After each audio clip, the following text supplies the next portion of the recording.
See them hype with money and clothes and car. Some are run down fear. Bonjour à tous et bienvenue, je m'appelle Nancha, l'explorateur entrepreneur. Je suis super content aujourd'hui parce qu'on va à la rencontre de quelqu'un que j'estime beaucoup. J'ai nommé monsieur Steve Gadet. Steve Gadet, c'est un mentor, c'est un grand frère, c'est quelqu'un que j'estime beaucoup et sur qui je prends exemple. Donc on ira sur le travail, d'ailleurs je crois qu'on est déjà en retard.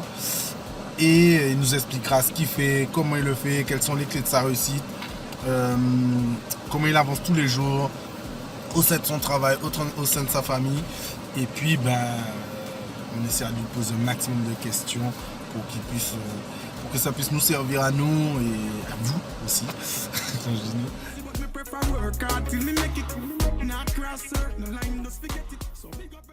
Comme je vous disais, on va à la rencontre aujourd'hui de monsieur Steve Gadet, que je vais laisser se présenter. Je vous avais déjà parlé un peu de lui, mais là je vais... Donc Steve, là tu nous reçois. Ouais, on est dans mon bureau, Voilà, au campus, à l'Université des Antilles. Pour gagner ma vie, je suis enseignant-chercheur, c'est avec ça que je paye mes factures. Ok. Par contre, à côté, je suis écrivain, je fais du rap, je suis aussi papa de 3 enfants. Et je suis marié à Nathalie depuis 13 ans. 13 ans. Ouais, et je suis de la Guadeloupe. Ok. Et tu... on t'accueille depuis, ça fait combien de temps déjà que tu es ici? Alors, j'ai fait mes études ici, fin des années 90 jusqu'au début des années 2000, je suis parti. Ensuite, je suis revenu sur les lieux du crime. Okay. Parce que c'est là que je faisais du boulot, mec, j'étais au chômage en Guadeloupe. C'est ici que j'ai trouvé un poste fixe. Ouais, mais c'est la Martinique, hein, je pense que c'est mieux quoi. Donc... Et Guada, essaye. Non, La Martinique a beaucoup de choses à offrir. Je vais dire merci Martinique chérie. Ah, en tout cas, merci. Donc, quel âge tu as, Steve? J'ai 41 ans.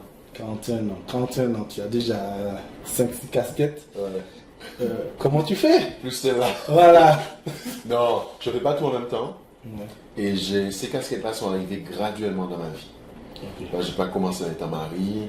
L'une des premières choses qui est arrivée dans ma vie, c'est le rap. Le peu rap a été là depuis longtemps. Quoi. Ça a été pour toi le rap? C'est comme beaucoup un exutoire ou oui. Une manière de... Le rap m'a donné un moyen de m'exprimer, une prise sur la réalité.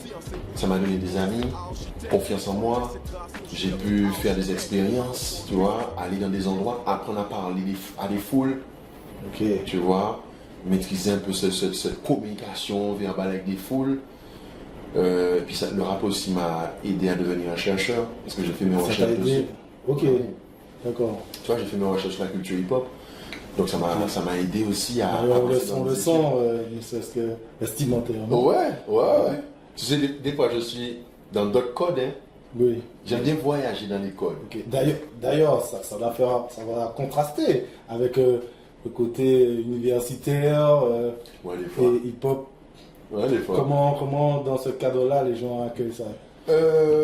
Assez léger, cool. Hein. Les étudiants trouvent ça, je pense, assez original et inspirant. Peut-être qu'il y a des collègues qui n'en pensent pas moins. Ouais. Il y en a d'autres qui sont indifférents, il y en a d'autres qui disent yes, c'est Steve. Non, ça va. J'essaie d'être un bon retour, ça n'a pas au départ choqué ou. Non. Ou je n'ai pas eu l'impression. Parce que légitimer. Légitimer quoi? Comment dire, ton faciès, si on peut dire ton... Ah, non, parce que je voyage dans plusieurs codes. Autant je fais comme ça un jour, demain tu peux me voir avec un nœud-pape, ou tu peux me voir avec une chemise africaine. Tu vois, je voyage dans plusieurs codes. Et puis j'étais surtout de faire l'essentiel bien. Ça, c'est accessoire. Mais l'essentiel, c'est en salle de cours, production de recherche. J'essaie de faire ça, relation avec les étudiants, remettre mon travail à temps. J'essaie de faire l'essentiel bien. D'accord. Et ça se voit, mine de rien, parce que je t'ai observé là 2 minutes là, en marchant dans le campus. Mais t'es une espèce de... Je sais pas.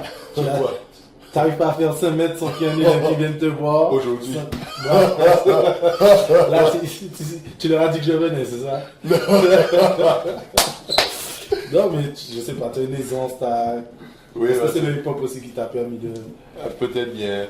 Je n'oublie jamais l'étudiant que moi j'ai été. En général, ça passe. Les étudiants doivent sentir que je leur donne du respect, quoi. Tu vois, quand check tout le monde, quand parler bien, les gens à dire, on plaint en question, on leur apprend à écouter, tu vois.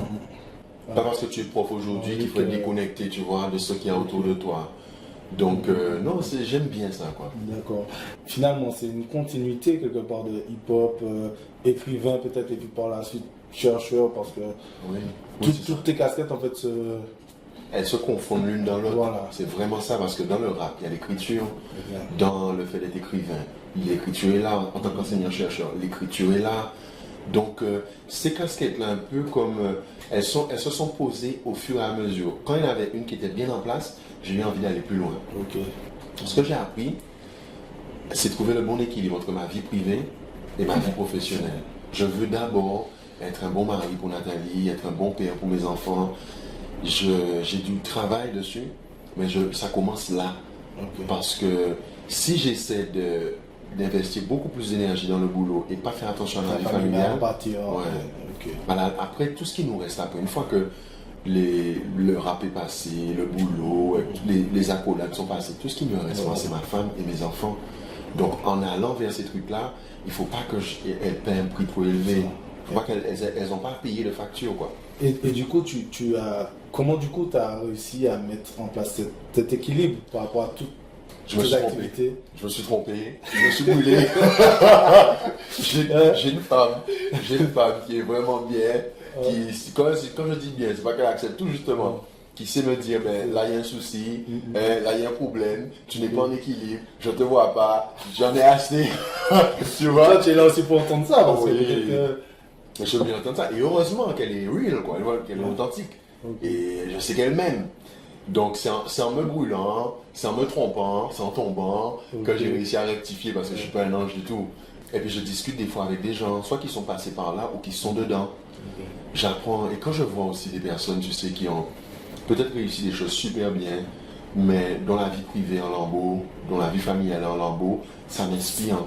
Je ne les regarde pas de haut, hein, je me dis, je dois apprendre de ça. Je ne veux pas être quelqu'un qui se réfugie dans ses livres ou dans son travail parce qu'il y a des problèmes là. Non, je veux garder l'équilibre à la maison, en moi-même. Et ensuite, quand je dois me mettre sur le boulot, sur le peur, ou c'est le week-end, y aller à fond, mec, et faire des choses bien, quoi. Tu t'es, comment dire, calé dans un domaine.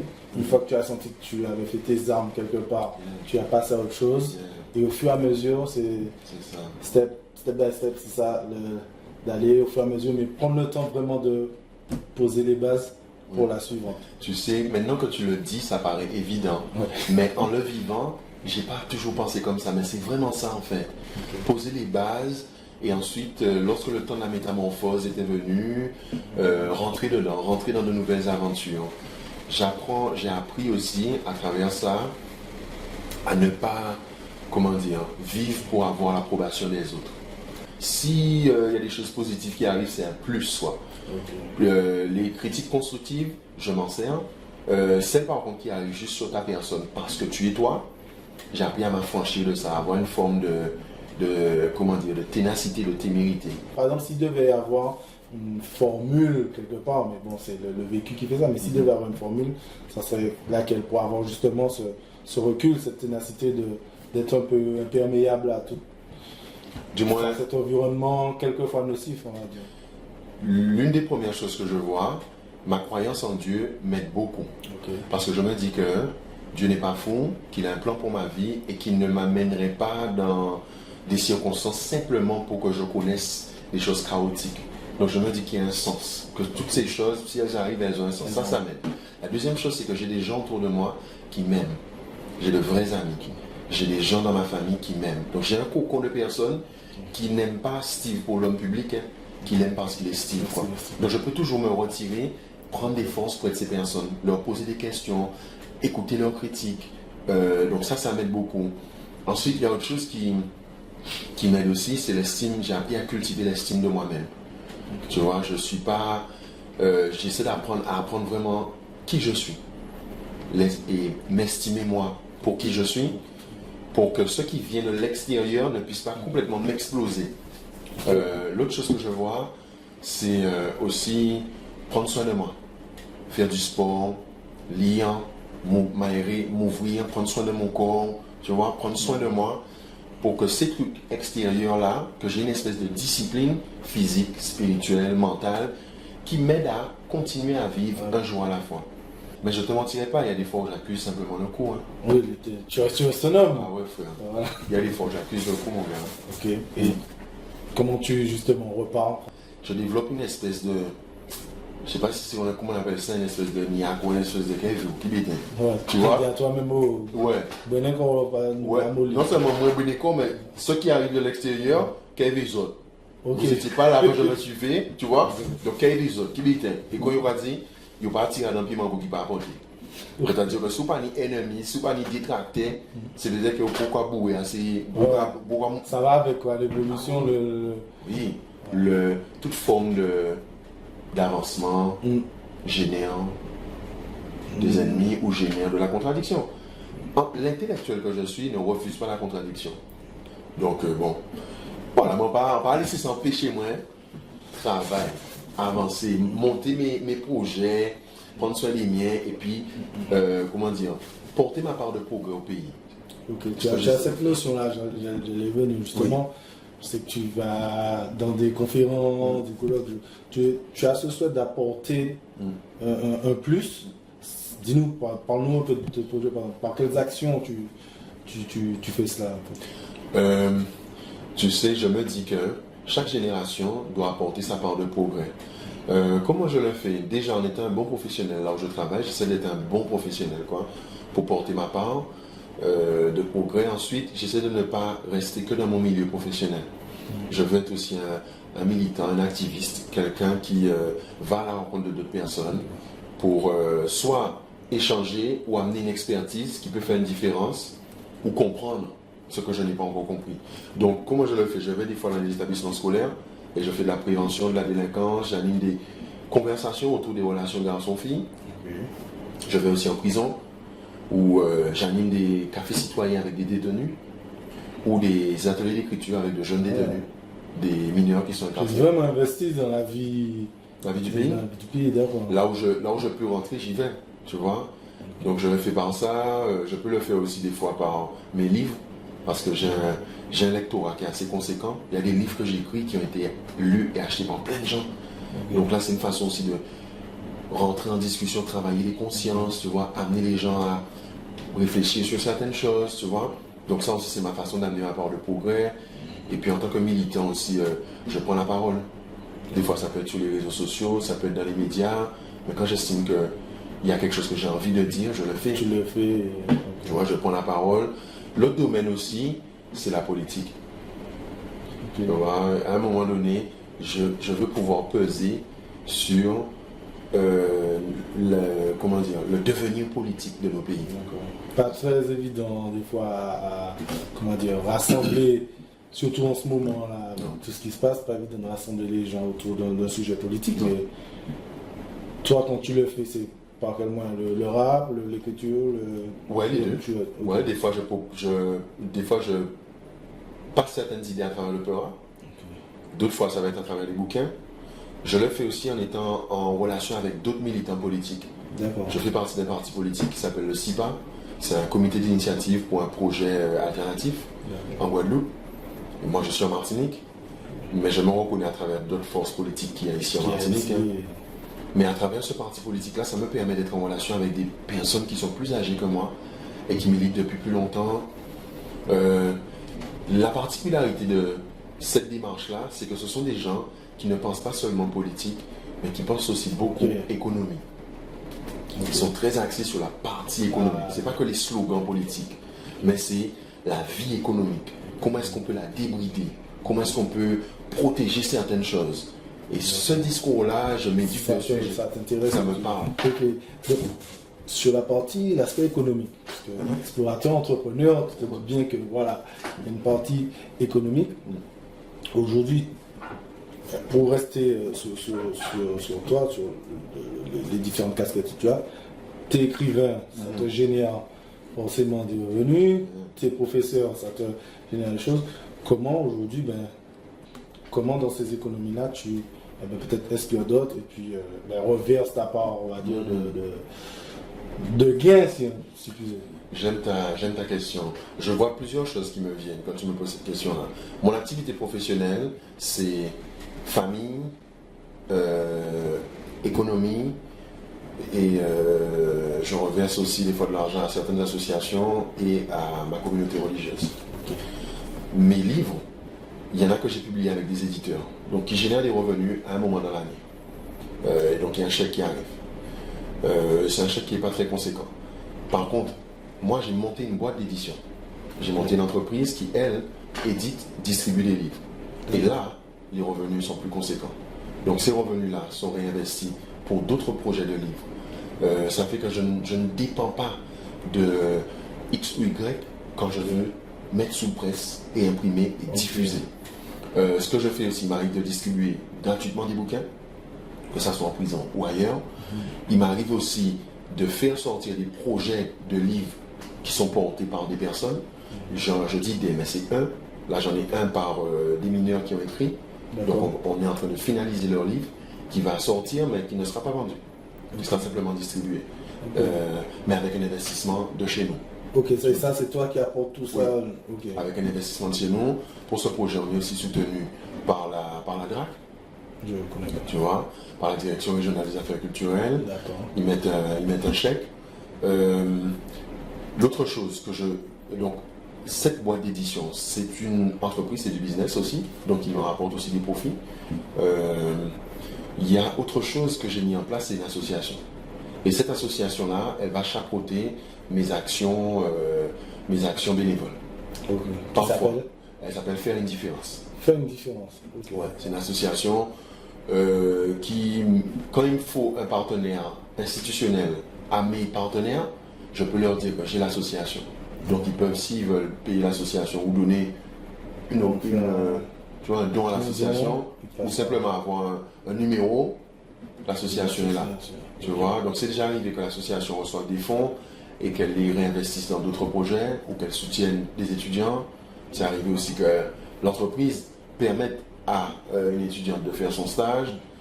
Tu vois, j'essaie de générer une forme d'économie qui, tu vois, qui m'aide moi à ne pas dépendre et créer des opportunités pour d'autres, quoi. Et en même temps, moi aussi, me générer du fric. Et puis, parce que ce n'est pas le monde des bisounours. Oui, me générer du fric, il y a mon travail, d'accord, c'est bien, mais il y a d'autres avenues où on peut générer de l'argent. Tu vois, et il y a des choses que je sais faire dont des gens ont besoin. Donc j'ai cadré ça pour pouvoir générer de l'argent et avoir un pouvoir d'action plus fort. Ok. Comme tout ce parcours-là que tu as eu, toutes ces activités que tu fais, comment quelque part j'allais te dire comment tu en es arrivé là, mais je veux dire, c'était pas un truc inné. Je veux dire, tu aurais pu faire rester chez toi, avoir ta petite famille et voilà, j'ai mon job. Qu'est-ce qui fait pour d'abord que tu es. C'est une bonne question, vraiment, c'est une super question. Je crois que c'est la conviction que moi, en tant qu'intellectuel antillais, j'ai une mission particulière. Je ne peux pas me satisfaire de faire partie d'une élite, de devenir un bourgeois, quoi. Quelqu'un qui, parce qu'il est arrivé, s'occupe que de lui, de sa famille, et puis les malheurs du pays ou bien les problématiques du pays, il s'en détache. Non. Et quand je regarde les intellos qui m'ont inspiré, que ce soit des Noirs américains, des Guadeloupéens, des Martiniquais, ou des Caribéens, d'autres Caribéens, pardon, quand je les regarde, ils ont eu beaucoup cette dimension. C'est des gens qui auraient pu rester chez eux être tranquilles, quoi. Mais par conviction d'apporter leur part, ils ont décidé de sortir de leur confort et de faire plus. Tu vois, et donc c'est ça, c'est cette détermination-là qui me pousse à faire plus. Et j'essaie de former mes étudiants, mes enfants à être dans cette même dynamique. Transmettre ce que tu as. Oui, cette notion d'engagement, de combat, quoi. De ne pas juste faire attention à soi, tu vois, faire ces petits projets, ces petits voyages, s'acheter ces petits appareils électroniques, être dans son chez soi, dans sa clim, et puis ça, il fait des rebelles, quoi. Non, j'essaie de transmettre le fait qu'on a une responsabilité. Si toi, tu as un privilège, eh bien, tous ceux qui ont un privilège, ils ont une espèce de responsabilité envers les autres, quoi. Tu vois, donc ce chacun apporte sa pierre à l'édifice et chacun devrait, dès qu'on a, de toute façon, comme tu dis, tout le monde a un privilège, on devrait faire profiter. D'une façon ou d'une autre, tu vois. Des fois, ce privilège-là est tout petit, hein. Nos privilèges en général, c'est qu'on les perd, qu'on se rend compte qu'on en avait. C'est quand par exemple tu perds ta faculté bouger que tu te rendais compte que, mince, tu étais libre, tu pouvais bouger comme tu veux. Quand tu perds peut-être des facultés physiques aussi. Quand tu perds, je sais pas moi, d'autres choses. Hein. Des fois, il y a des gens qui ont des privilèges d'entrée, d'accès à certains endroits. Toi et moi, nous sommes deux jeunes hommes, deux hommes. Ici, dans nos sociétés, être un homme, il y a des endroits où c'est un privilège. Tu vois, il y a des fois où des endroits où être une femme, ça peut être un privilège aussi. Mais il y a tout type de privilèges. L'essentiel n'est pas, le problème n'est pas d'en avoir, hein. C'est de savoir qu'est-ce qu'on fait avec ça. Et dans l'absolu, il vaut mieux le mettre à profit pour d'autres. Oui, oui, pour créer d'autres opportunités, pour rencontrer de nouvelles personnes, créer des ponts entre d'autres personnes, comme ce que tu fais par exemple. Sortir un peu de notre obscurité. Ouais. Et on se rend compte des fois que c'est en sortant de cette obscurité qu'il y a un immense boulevard d'opportunités, quoi. Des fois, c'est plus rassurant pour nous d'être dans cette obscurité. Et pour moi aussi, des fois. Parce qu'à la base, je te promets que je suis un introverti, moi. Non, c'est vrai, je suis un introverti sociable, on va dire ça comme ça. Ou sociable. C'est-à-dire que je préfère 1000 fois être seul. Je préfère 1000 fois être dans mon coin. C'est vrai. J'ai du mal à te croire. Faut pas J'ai du mal à te croire. Arrête ça. Je préfère moi être dans mon coin, mais je sais aussi aller à l'extérieur. Tu vois? Mais si je devais choisir entre pour une soirée où je dois bouger avec des gens et être moi avec un bouquin ou être chiller chez moi, un petit truc à manger, un petit truc à boire, être là, boire un petit truc, j'aurais choisi ça. Ok. Dur à quoi? Ouais, très dur, très dur. Ok. Non, ben Steve, franchement, en tout cas, c'est un beau parcours. Merci, on te souhaite de continuer ce que tu fais, surtout l'aspect où tu donnes quelque part. Moi, c'est ce que je ressens, c'est que tu es là pour donner et puis transmettre quelque part à ceux qui arrivent. Parce que je pense qu'en tant que professeur, quelque part, c'est l'un des premiers aspects, c'est transmettre, communiquer. D'ailleurs, on a un petit programme sur ça, hein, la méthode VTC. Donc vision, transmission, communication. Donc on reviendra te voir d'ailleurs pour en parler. Un petit mot de la fin sur l'aspect, je veux dire, on va rester aux Antilles, dans la Caraïbe. Toi qui as bougé de par le rap, de par tes études, nous en Martinique, en Guadeloupe, dans la Caraïbe, je veux dire, selon toi, qu'est-ce qui nous manquerait, s'il nous manque quelque chose, pour qu'il y ait peut-être plus de personnes comme toi, comme nous, qui se bougent, parce que régulièrement j'entends, je ne sais pas si c'est le fait de souvent regarder les infos ou autres, les médias, mais moi j'ai l'impression souvent que les gens sont en train de pleurer, sont en train tu vois, qu'il y a une certaine souffrance, qu'on est tout le temps. Qu'est-ce qui, selon toi, ferait qu'on soit des gens, comme tu dis, fiers et qui avancent la tête haute? On doit tout faire pour nourrir notre estime de nous-mêmes. À la base de beaucoup de choses, c'est la façon dont on se perçoit, la façon dont on se voit. Et il y a mille et une manières de faire ça. Ce que tu fais là, je pense, contribue à nourrir notre estime de nous-mêmes.